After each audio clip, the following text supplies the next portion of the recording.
संघर्षाने स्वतःच्या कष्टाने एक स्वतःच ब्रँड निर्माण करणारे असे आपण सगळे उद्योजक मित्र, व्यापारी मित्र,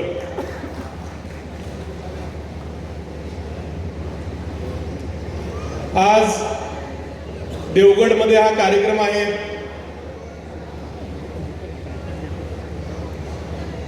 इतिहासात ज्यांचं नाव घेतलं जातं आणि आरमारामध्ये संपूर्ण देशात नाही जगात ज्यांचा नावलौकिक, ज्यांनी इतिहासामध्ये अधोरेखित केला असे कान्होजी आंग्रेंचा हा भाग आणि हा संपूर्ण परिसर, देवगडच्या किल्ल्याच्या लाटा, ज्याप्रमाणे त्या देवगडची भिंत ही लाटांना थोपवते आणि संघर्ष करते, तसं संपूर्ण आयुष्यभर आपल्या व्यवसायासाठी, आपल्या भागासाठी, आपल्या कुटुंबासाठी अविरत कष्ट करणारे असे आपण सगळेजण आहात. हा जिल्हा, हा परिसर याची एक इतिहासात वेगळी नोंद आहे आणि अशा ह्या कोकणच्या मातीतले आपण सगळेजण आहात. या ठिकाणी महाराष्ट्र चेंबरचा अध्यक्ष म्हणून एक मनाला आनंद होतोय की अशा या कोकणच्या मातीमध्ये आजचा हा व्यापारी मेळावा देवगडच्या जिल्ह्यामध्ये, ज्याची एक ऐतिहासिक पार्श्वभूमी आहे, अशा जिल्ह्यामध्ये आजचा हा कार्यक्रम होतोय. आज व्यापारी महासंघ इथं गेली 38 वर्ष झालं हा सातत्याने व्यापारी महासंघाचा व्यापारी एकता मेळावा मागील 38 वर्ष झालं सातत्यानं चालू आहे आणि मला अभिमान वाटतो आपल्या सगळ्यांचा व्यासपीठावरील की 38 वर्ष एखादी गोष्ट सातत्यानं कन्सिस्टंटली चालू ठेवणं ही वाळकेची खूप मोठी गोष्ट आहे आणि याबद्दल चेंबरच्या वतीनं तुमचे खूप खूप आभार, तुमचं खूप खूप कौतुक. मला आशिष पेडणेकरजी येताना गाडीतून सांगत होते, या भागाचा एक वेगळा बाज आहे, एक वेगळं नाव आहे, एक ब्रँड आहे. देवगडचा हापूस म्हणल्यानंतर जगातला असा कोणता देश नाही जिथपर्यंत तुमच्या या भागाचं, तुमच्या या गावाचं नाव पोचलेला नाही असा जगातला एखादा देश नाही. त्या देवगडच्या हापूसाच्या भूमीत आपण आहोत आणि एखाद्या गोष्टीमुळे ब्रँड काय व्हावा, नावलौकिक काय व्हावं, हे देवगडच्या हापूसामुळे आपल्या सगळ्यांना संपूर्ण जगामध्ये दिसतं.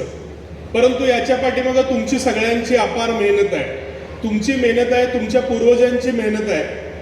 सुरुवातीला हा आज जो हापूसाचा ब्रँड दिसतो, कधी काळी बैलगाडीतून, कधी काळी इतर नावातून, या सगळ्या गोष्टीचा प्रवास करत मुंबईला धडकून तिथं मुंबईसारख्या ह्या मेट्रो सिटीमध्ये जगातल्या वेगवेगळ्या देशामध्ये आपला ब्रँड करण्यासाठी जी अपार मेहनत तुम्ही असेल, तुमच्या पूर्वजांनी घेतलेली असेल, त्याला तोड नाही आहे.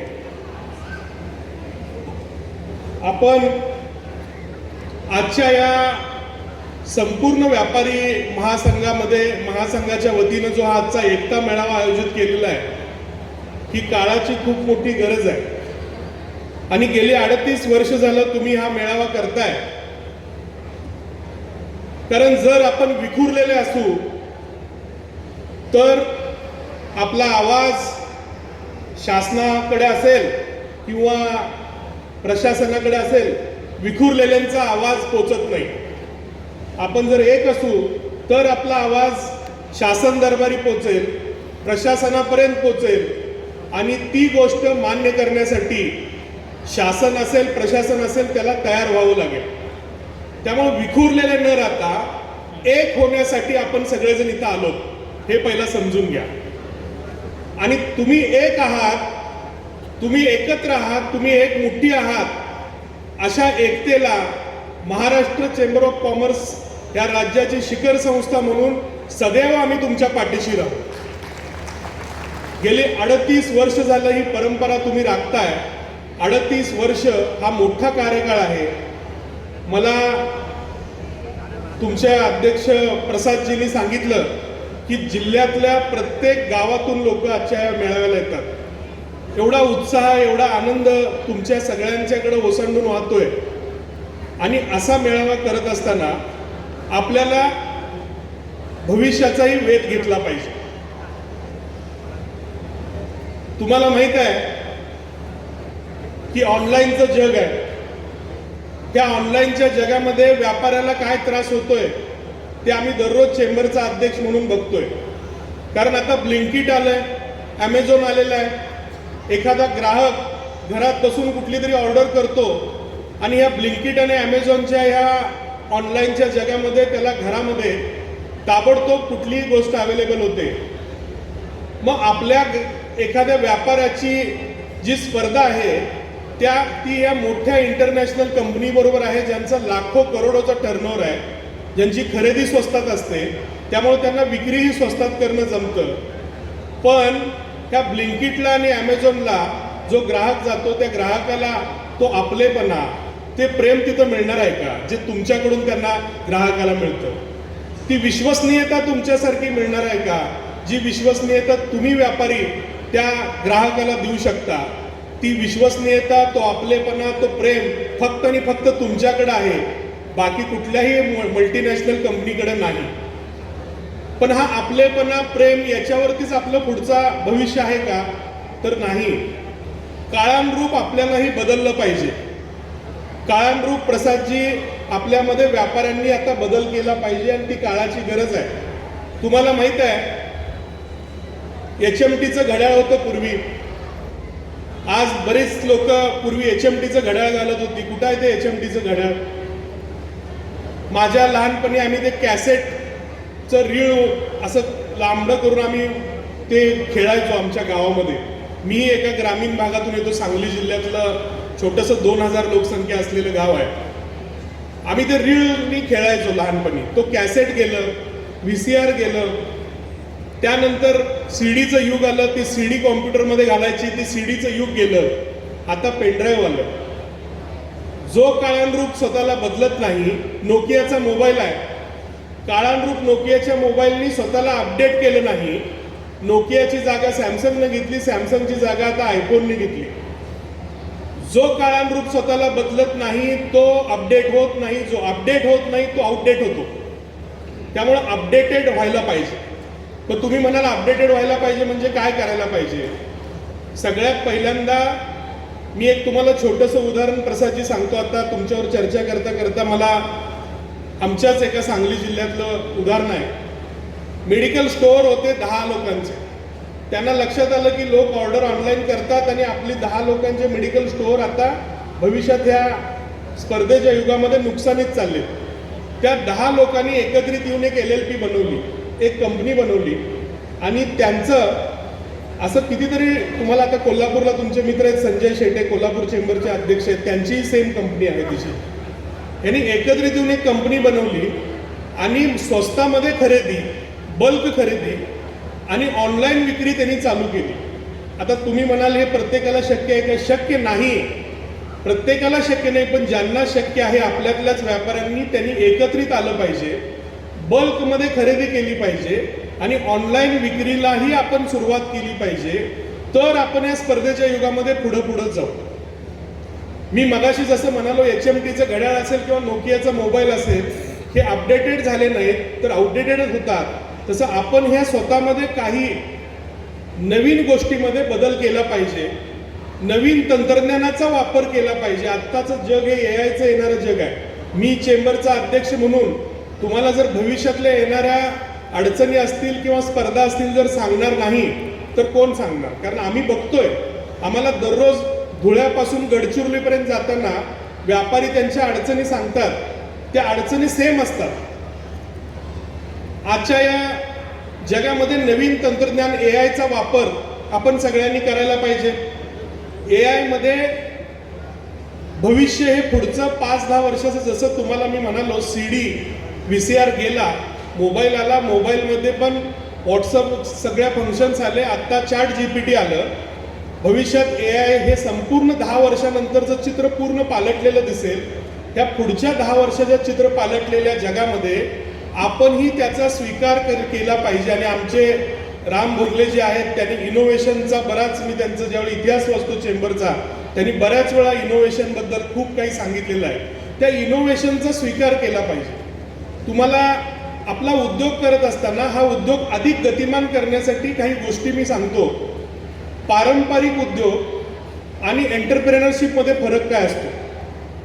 आम्ही सगळे मुंबईला राहतो, मी नवी मुंबईला राहतो, आशिष पेडणेकर साहेब मुंबईमध्ये राहतात. वाशीला एक डोसावाला होता. वाशीमध्ये, मुंबईमध्ये वाशी स्टेशन जवळ डोसावाला डोसा विकत होता. आणि तो डोसा विकणारा त्यानं बघितलं की आपण इतकी विक्री करतोय, आपण दररोज एवढे कष्ट करतोय, पण टर्नओव्हर काय 20 लाख 10 लाख 15 लाखच्या पुढं काही जात नाही. तर त्यानं बघितलं आपल्याला लागून चायनीजवाला आहे, त्या चायनीजवाल्याचं मात्र खूप चांगलं चाललेलं आहे. त्यानं स्वतःमध्ये बदल केला. त्याला विचार त्याच्या डोक्यामध्ये यायला लागले, आयडियाज यायला लागले. आयडिया ज्यावेळेला पारंपरिक उद्योग करणाऱ्यांना सगळ्यांना, तुम्ही ज्यावेळेस स्वतःला इनोव्हेशन आयडिया स्वतःच्या डोक्यामध्ये आणाल, जो पण कुठला तुमचा बिझनेस असेल, धंदा असेल, त्यावेळेला तुमचं एंटरप्रेन्योरशिप चालू होते. त्यानं विचार केला, का नाही आपण चायनीज डोसा, शेजवान डोसा आपण चालू करू शकत नाही का? त्यानं वाशी प्लाझाच्या नावाने चायनीज डोसा, शेजवान डोसा चालू केला. मित्रांनो, तुम्हाला सांगायला मला आनंद वाटतो, जो 15 लाख 20 लाखाचा टर्नओव्हर होता वाशी स्टेशनच्या बाहेर, त्याचे आज एकाचे 2 स्टोर झाले, 2चे 4 झाले, 4चे 5 झाले, 16 देशात आउटलेट झाले. 25-50 लाखाचा टर्नओव्हर शेकडो हजारो कोटीत झाला. हे कशाचं फलित आहे? इनोव्हेशन करण्याचं, अपडेटेड होण्याचं, नवीन आलेलं तंत्रज्ञान शिकण्याचं. आणि आपण ते शिकलं पाहिजे, आपण त्याचा पुढाकार घेतला पाहिजे. आता कोकणमध्ये सगळीकडं, मगाशी सांगितलं नवीन तंत्रज्ञानाबद्दल, वाळकेजींनी सांगितलं, मगाशी अध्यक्षांनी सांगितलं. महाबळेश्वरचं उदाहरण आहे. किशोर होरा म्हणून तुम्हाला माहीत असतील, मॅप्रो गार्डनचे ओनर, इथं बऱ्याच लोकांना स्टेजवरती माहीत असेल, मॅप्रो गार्डन म्हणून आहे त्यांचं. एक फार्मासिस्ट माणूस, औषध विक्रेता होता. त्याला विचारायला, आपल्याकडं महाबळेश्वरमध्ये एवढी स्ट्रॉबेरी होते आणि होणारी स्ट्रॉबेरी ही ती प्रॉपर ठेवली जात नाही, त्यामुळे खराब होत जाते. त्यानं स्वतः आपल्या घराच्या पाठीमागच्या थोड्याशा जागेमध्ये सुरुवातीला स्ट्रॉबेरीच्या वरती प्रक्रिया करणारा छोटासा उद्योग चालू केला. आणि आज मॅप्रो गार्डन म्हणून तुम्ही बघत असाल, महाबळेश्वरला गेले की लोक तिकडे जातात, त्या दुकानात खरेदी करतात. स्ट्रॉबेरी प्रोसेसिंग केलेले सगळे प्रकार, तुम्हाला स्ट्रॉबेरीचे वेगवेगळे प्रकार मिळतात. आज कितीतरी शेकडो कोटीचा टर्नओव्हर आज त्याच्यामध्ये झालेला आहे. आपण सुद्धा, हा देवगड, हा हापूस आंबा संपूर्ण जगामध्ये प्रसिद्ध आहे. तर आपण मॅप्रो गार्डनला एकदा, माझी व्यापारी महासंघाला विनंती आहे, आपण एक टूर काढून प्रमुख लोकांना घेऊन एकदा मॅप्रो गार्डनची जरा बघून या महाबळेश्वरला. अशा पद्धतीचे प्रक्रिया करणारे उद्योग, फळ प्रक्रिया असेल किंवा पॅकेजिंग असेल, लॉजिस्टिक असेल, या उद्योगातल्या आपल्या तरुणांनी नवीन व्यवसायाच्या संधी आता शोधल्या पाहिजेत. आणि टुरिस्ट डेस्टिनेशन, प्रसादजी, टुरिस्ट डेस्टिनेशन जर आपल्याला इथं करता आलं, म्हणजे मॅप्रोला भेट द्यायला लोक जातात, तसं आपल्यामध्ये आंबा असेल, काजू असेल किंवा आपल्याकडचे मासे असतील, याच्यासाठी टुरिस्ट डेस्टिनेशन जर आपल्याला एखादं करता आलं ह्या भागामध्ये, तर लोक आवर्जून ते प्रक्रिया उद्योग बघायला, तिथं भेट द्यायला आणि त्याची प्रदर्शनी बघायला सातत्यानं जातील. ऑलरेडी असतीलच येतं, पण मॅप्रोचं एक उदाहरण माझ्या समोर आहे, जो आमच्या भागामध्ये महाबळेश्वरला आहे. अशा पद्धतीचं टुरिस्ट डेस्टिनेशन इथून पुढं आपल्याला इथं करता येतं का, याचा आपण, मला वाटतं, बघावं.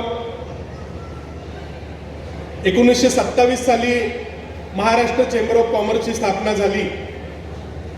त्यावेळेला 1957 साली तत्कालीन वालचंद हिराजी शेटजी असतील, डहाणूकर असतील किंवा तत्कालीन धुरिणी असतील, त्यांनी या महाराष्ट्र चेंबर ऑफ कॉमर्सची स्थापना केली.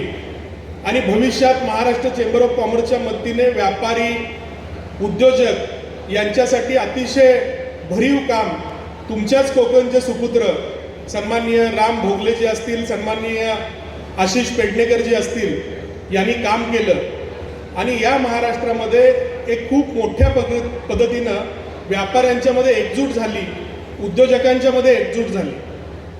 आमच्याकडे वेगवेगळ्या देशाचे डेलिगेशन येतात, वेगवेगळ्या कंट्रीचे काउन्सिलेट येतात. MSME SMEसाठी खूप मोठं काम चालतं.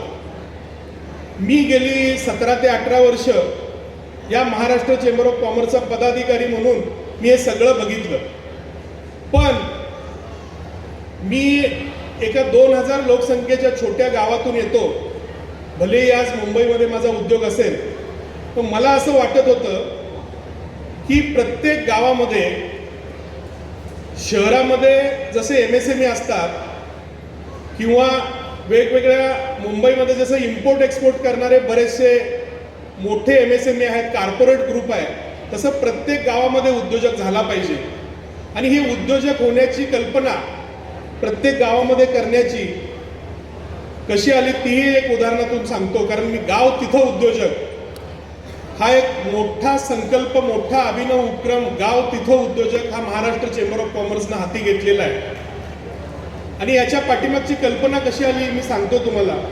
मी माझ्या गावामध्ये गेलो होतो आणि एक जस्ट ॲक्सिडेंट झालेला एक माणूस होता गावामधला, रामजी. त्यांचे दोन्ही पाय ॲक्सिडेंटमध्ये गेले होते. मला गावातली लोक म्हणाली त्याला थोडं जाऊन बघून या. आता गावात तुम्हाला सगळेजण, आपण गावाकडच्या, तुम्हाला माहीत आहे पद्धत आहे, कोणी वारलं, कुणाला काय झालं तर जायचं बघायचं.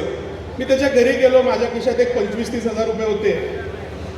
त्याची परिस्थिती अतिशय हलाखीची होती. एवढं छोटंसं घर, बायको शेतात कामाला जात होती, मुलगा दुधाचं कॅन उचलायला जात होता, मुलगी 10वी-12वीला होती आणि ह्याचे दोन्ही पाय ॲक्सिडेंटमध्ये गेले होते. मी त्याला एक 25-30 हजार 40 हजार रुपयाची मदत करायचं म्हणून मी त्याला पैसे देणार.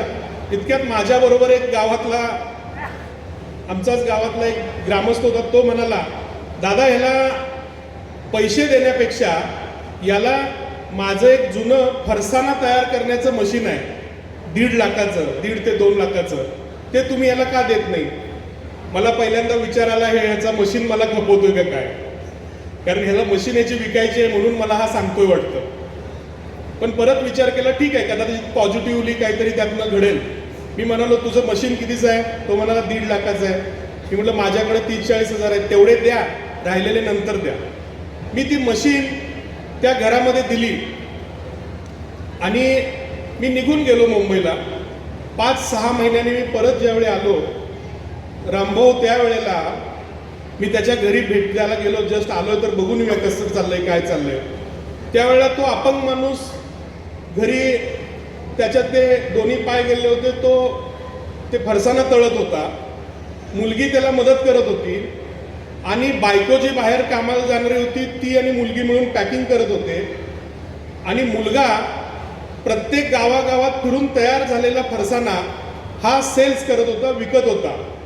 त्यांनी मला सांगितलं, रवींद्रजी तुम्ही आम्हाला देवासारखे धावून आलात, आम्हाला उद्याचं कसं खाणार, कामाला गेल्याशिवाय पोट भरत नव्हतं कुठेतरी शेतात, आणि नवरा माझा ॲक्सिडेंट झालेला असा होता, दोन्ही पाय गेलेले. आज आमचे गेल्या ह्या 4-5 महिन्यात प्रत्येक महिन्याला 38 ते 40 हजार रुपये आमच्या घरचं इन्कम झालेलं आहे. विचार करा. त्यांनी मला सांगितलं ज्यावेळी तुम्ही 1 वर्षांनी परत याल त्यावेळेला आमचं इन्कम पर महिना, मशीन थोडी मोठी घ्यावी लागेल किंवा अजून थोडं हे करावं लागेल, 90,000 रुपये झालेले असेल. मग एका गावातल्या एका व्यक्तीला जर आपण त्याला थोडी मदत करून जर उद्योजक बनवलं तर तो स्वतःच्या पायावरती उभा राहू शकतो. आणि परावलंबी करून त्याला काहीतरी लाडकं करून तसं न करता आपण जर त्याला स्वतःच्या पायावरती उभा करू शकलो तर मग ती व्यक्ती दुसऱ्याला आधार देऊ शकेल आणि स्वतःच्या पायावरती उभा राहू शकेल. त्यामुळं मला असं वाटतं की आता महाराष्ट्रामध्ये याच्यापूर्वी हरित क्रांती झाली, त्याच्यानंतर महाराष्ट्रामध्ये शेतीचा मोठा सगळीकडं, आज पश्चिम महाराष्ट्र असेल, विदर्भ असेल, मराठवाडा असेल, सगळीकडे हरित क्रांतीमुळे साखर कारखाने झालेले दिसतील, प्रचंड प्रगती शेतीमध्ये झाले, मुली शिकल्या आणि आता तर परिस्थिती अशी आहे की प्रत्येकजण शिकलेला आहे, शैक्षणिक क्रांती झाली. मला वाटतं हे जे आत्ताचं युग आहे हे नॉलेज गेनिंगचं युग आहे. नॉलेज गेनिंगचं युग म्हणजे प्रत्येकाच्या हातात मोबाईल आहे. आमच्या काळात आम्हाला ज्यावेळेला धंदा करायला लागायचा सुरुवातीला, त्यावेळेला 100 ठिकाणी ते इंडस्ट्री बघायला जायला लागायची. इंडस्ट्रीवाला म्हणायचा मी इंडस्ट्री आतून बघू देणार नाही. व्यापारी कुठला आपला अंतर्गत गोष्ट सांगत नव्हता. पण त्या काळामध्ये आपल्याला आत्ताचा काळ वेगळा आहे. आपल्याकडे मोबाईल आहे आणि मोबाईल असल्यामुळं नॉलेज गेनिंग आहे. ही वेळ आलेली आहे आत्ता हरित क्रांती, धवल क्रांती, शिक्षण क्रांतीनंतर ग्राम उद्योग क्रांती व्हायची आत्ता ही सुरुवात झालेली आहे. प्रत्येक गाव तिथं उद्योजक आपण बनवूया आणि प्रत्येक गावामध्ये ग्राम उद्योग क्रांती आपण घडवूया. त्यासाठी महाराष्ट्र चेंबर ऑफ कॉमर्सनी गाव तिथं उद्योजक हा संकल्प केलेला आहे आणि प्रत्येक गावात किमान एक उद्योजक बनावा. यासाठी त्याला लागणारी 2च गोष्टी लागतात. एक, त्याला लागते मदत, ती म्हणजे भांडवलाची. त्यासाठी सगळ्या बँकांच्या बरोबर आम्ही MOU करून लीड बँकेमार्फत त्याला प्रत्येक जिल्ह्याला 25 लोकांची आमची कमिटी करून स्क्रुटिनी करून तिथल्या गावातल्या माणसाला बँकेचा फायनान्स कसा देता येईल. त्याचप्रमाणे दुसरी गोष्ट म्हणजे त्याला लागतं तयार झालेल्या मालाला मार्केटिंग, मार्केटशी कनेक्ट करून, मार्केट लिंकेज करून त्याचा माल कसा विक्री करून देता येईल. त्याला जॉब वर्क, एखादी महिला जर गारमेंट करत असेल, एखादा व्यक्ती जर कुठला अन्य उद्योग करत असेल, कुणी बिस्किट बनवतं, कुणी चिप्स बनवतं, तर त्याला मार्केटशी लिंकेज कसं करून देता येईल. यासाठी भांडवल देणे आणि मार्केट लिंकेज करून देणे, हे 2 गोष्टी जर आपण करू शकलो तर तुम्हाला सगळ्यांना माहीत आहे, तुम्ही तर व्यापारी आहात. व्यापारी म्हणजे उद्योजक, व्यापारी हा देणारा असतो, कारण तो नोकरीच्या स्वरूपात, व्यवसायाच्या स्वरूपात कर देतो शासनाला. अशा या व्यापाऱ्याला हे माहीत असतं की अडचणीसाठी तो रडत बसत नाही, तर समाजामध्ये व्यवसायातून वृद्धी करण्याचं काम करतो. त्याला हे पक्क माहीत आहे. या 2 गोष्टी जर कुणी जर आम्हाला साथ दिली तर गाव तिथं उद्योजक, प्रत्येक गावात उद्योजक होण्याची वेळ आता फार लांब राहिलेली नाही आहे. आत्ताचं युग हे ग्राम उद्योग क्रांतीचं आहे. त्याची मुहूर्तमेढ महाराष्ट्र चेंबर ऑफ कॉमर्स प्रसादजी करेल, हा शब्द मी आपल्या सगळ्यांना देतो. प्रत्येक गावात आम्ही उद्योग तयार करू. महाराष्ट्रातल्या 36 जिल्ह्यामध्ये 36,000 उद्योजक पुढच्या 2 ते 4 वर्षामध्ये आपल्याला आमच्या महाराष्ट्र चेंबर ऑफ कॉमर्स मार्फत झालेले दिसतील. त्यासाठी तुम्ही सगळ्यांनी तुमच्या जिल्ह्यामध्ये, प्रत्येक तालुक्यामध्ये आम्ही तालुका प्रमुख नेमतोय. आपली सगळी टीम आहे. आशिष पेडणेकरजी इथलेच आहेत राहणारे. सगळ्यांनी आशिषजी मला वाटतं तालुका प्रमुख नेमण्यासाठी आपण सगळ्यांनी मार्गदर्शन करा आणि प्रत्येक गावातून एक उद्योजक किमान आपण बनवूया. आपण सगळेजण व्यापारी म्हणून एकत्र येऊया. विखुरलेले असू तर आपला कुणीही आवाज ऐकणार नाही. एकत्र असू तर आपला आवाज ऐकला जाईल आणि आपल्या मागण्या मान्य कराव्या लागतील. ज्या कोणी वकील आहेत, ज्यांनी 50 लाखाची नोटीस पाठवलेली आहे आपल्या व्यापाऱ्यांना, हॉटेल चालकांना, मी आजच्या या कार्यक्रमाच्या माध्यमातून जाहीररित्या सांगतो, याच्यावरती ताबडतोब जर कारवाई नाही झाली, जर अशा कोणी बोगस नोटिसा, हेतुपुरस्सर व्यापाऱ्यांना त्रास देण्याच्या नोटिसा जर काढत असेल तर आम्ही महाराष्ट्र चेंबर ऑफ कॉमर्स म्हणून जर याची ताबडतोब दखल घेतली नाही तर महाराष्ट्रातल्या प्रत्येक जिल्ह्यामध्ये आम्ही सगळ्या व्यापाऱ्यांना घेऊन आम्ही धडक मारू. त्यामुळे ताबडतोब ही मागणी तिथल्या व्यापाऱ्यांची मान्य करावी. तुम्ही एक नाही आहात, तुम्ही फक्त सिंधुदुर्ग जिल्ह्यापुरते नाही आहात, तर महाराष्ट्रातल्या 36 जिल्ह्यामध्ये प्रत्येक व्यापारी तुमच्यासाठी जर अडचण लवकर नाही झाली तर ती धावून आणण्यासाठी आम्ही प्रयत्न करू. आणि तुमची मागणी ही लवकरात लवकर जर मान्य करत नसतील तर 36 जिल्ह्यातल्या व्यापाऱ्यांना, कोण ते वकील आहेत आणि कोण जर बोगस नोटिसा काढते, त्यांना सामोरं जायला लागेल. दुसरी आपली वाळकेजी, खूप चांगलं तुम्ही सांगितलं, पठाणी व्याजांनी हा पूर्ण जिल्हा आता वेढलेला आहे. त्यासाठी व्यापारी महासंघ तुमचा पतसंस्थेच्या माध्यमातून, जिल्हा बँकेच्या माध्यमातून काम करतोय. आपले पालकमंत्री त्यासाठी मदत करतायत, तुम्ही सांगितलं. शेवटी आज आपण व्यापारी म्हणून थोडासा समाजातला एक चांगला दर्जा प्राप्त केलेली लोक आहोत. आपलं कर्तव्य आहे आपण एक स्तर गाठल्यानंतर जो उपेक्षित आहे, जो वंचित आहे, त्याला हात देण्याची आणि ह्यालाच खरी माणुसकी, ह्यालाच खरं एक जिव्हाळा, प्रेम म्हणतात, तो व्यापारी महासंघ जपतोय. मला खरोखर मनापासून आनंद वाटला, कारण आम्ही त्याच विचाराचे आहोत की आपण एकदा एक उंची गाठल्यानंतर गरजूला, गरिबाला, वंचिताला आपण हात द्यावा. तो तुम्ही व्यापारी महासंघाच्या वतीनं देताय आणि या पठाणी व्याजाच्या ज्या काही चक्रातून अडकलेल्या लोकांना तुम्ही मदत करताय. आपणही इथून पुढच्या काळामध्ये महाराष्ट्र चेंबर ऑफ कॉमर्सच्या मदतीने जिथं लागेल तिथं आम्ही आहोत, जिथं गरज पडेल तिथं आम्ही तुमच्याबरोबर, तुमच्या खांद्याला खांदा लावून आहोत. हा शब्द आजच्या या ठिकाणी देतो आणि थांबतो. जय हिंद, जय महाराष्ट्र.